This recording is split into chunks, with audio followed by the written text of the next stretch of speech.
feel to reunite with the Guardians family? It's to be able to reunite with the Guardians. It feels amazing. This is the third and final installment of a trilogy that's been life changing to all of us. So we're really just trying to savor it and take it in. It's felt great. What would you say is the tone of Guardians of the Galaxy Volume 3? Um, the tone of Volume Three is similar to one and to two. It's irreverent, uh, grand, emotional, spectacular, colorful, vibrant, strange. There are the notes of emotion are perhaps plucked a little harder in this volume than previous, just because of the stakes of the characters and the origin story for our beloved Rocket is one that is fairly traumatic, and so the tone is the same. They're just maybe a little bit more emotional than before. We find Peter Quill in a different place mentally when the film opens. Tell us about that. Yeah, Quill's a person who's always defined himself by, well, ever since Guardians 1, has defined himself by being the leader of this band of misfits, and Guardians 2 defines himself again by having been raised by Yondu. He has a deeper understanding of who he is, but everyone keeps he keeps losing. Everyone keeps dying on him. So his identity is a guy who keeps losing everyone who's close to him. And now Gamora is essentially dead. The version of her that's back is not the same version as the one that he fell in love with. They don't have the same shared communal experiences. So it's emotional. It's painful, and he's struggling. There's a lot of emotion for your character in this one. As an actor, what did you like most about expanding your range in this part and why?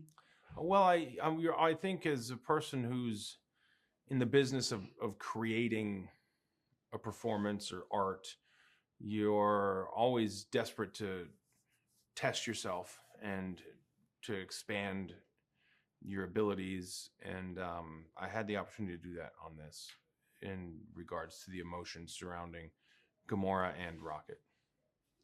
Tell us about the music and the needle drop moments. Yeah, I mean, we have a lot of really great Guardians of the Galaxy have been now.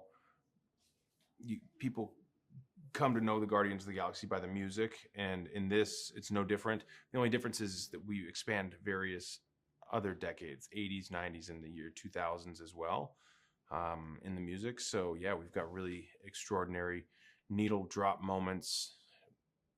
Creep at the opening is really sets the tone for what this installment is, and is stripped down version of the Radiohead song that a lot of people haven't heard, which is pretty cool. It's a limited release, and so people will be hearing this version, which is really just Tom York and a guitar, I think, and it's beautiful.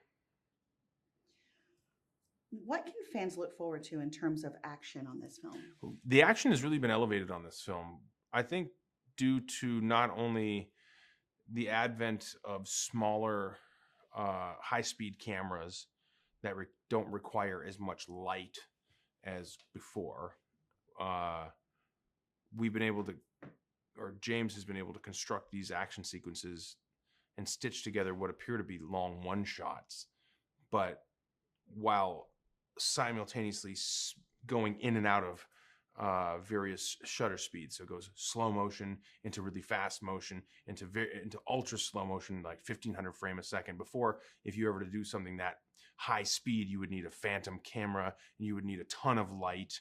And to do a long dynamic action sequence, for example, there's one during the movie No Sleep Till Brooklyn is playing, and it's all plays in this giant hallway as a long one shot. You never would literally be able to do an action sequence like that before the advent of these high speed, lightweight cameras. And combining that with the levels of animation that are put into it, it's unprecedented. So it's really groundbreaking, and I feel like I'm so proud of it. It's incredible. What has it meant to you to work with James Gunn on this trilogy? Oh man, James is the best. He's a really great dude. He's super funny. We have the same love language of, dark humor and cutting each other down. It's kind of it seems counterintuitive, but it's a way like we show each other that we love each other is to basically give each other free reign to be as funny and mean as possible. That's maybe it's a Midwest thing, but it's meant the world. I spoke at his wedding, and I cared deeply about him as a person outside of just his relationship to me as a director to an actor. We're friends, and it's been incredible. It's been an incredible 10 years. I know I'll have him in my life forever, but the days of him directing me may be over, and so that in that regard, it's kind of sad. What do you hope audiences will experience when they watch Guardians of the Galaxy Volume 3? I hope that the audience's experience was the same to mine in watching the film, because I am in the film, but I also am a fan of these films. And that is to feel as though they've been taken on a complete journey, that we never cheapened the original titles, that we honor the first two volumes, that we naturally allow it to grow, that we weren't cynically making decisions based on the longevity of the franchise with an eye on the business of like, oh, we better keep these around so we can do a bunch more episodes. This feels final, and I think that is less and less. That happens less and less when industry and art merge, like it does in big business Hollywood with these multi-million-dollar movies, billion-dollar franchises. It's pretty rare that people are willing to let them end in the way that best suits the story, not the way that best suits the business model. And because of that, you get to see really fresh, compelling, inventive storytelling, and I hope audiences appreciate that.